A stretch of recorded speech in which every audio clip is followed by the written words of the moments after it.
Assalamu alaikum урматтуу көрөрмандар. Бүгүнкү видеороликте бензин солярка баалары менен таанышабыз. Жана баса белгилеп айткым келет.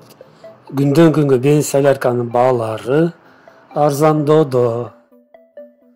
Партнер нефть заправкасында 95 бензини 68 сом 40 тыйын, 92 65 сом 50 тыйын, Супер 92 66 сом 50 тыйын, ал эми солярка 66 сом 50 тыйын.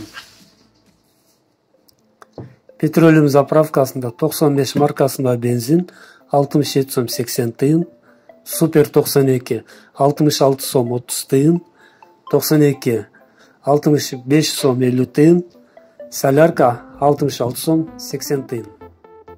Урматтуу көрөрмандар, сиздер 10 июнга карата бензин солярка баалары менен тааныштыңыздар. Күнүңүздөр көңүлдүү улансын. Кийинки чыгарылыштарга чейин ассаламу алейкум.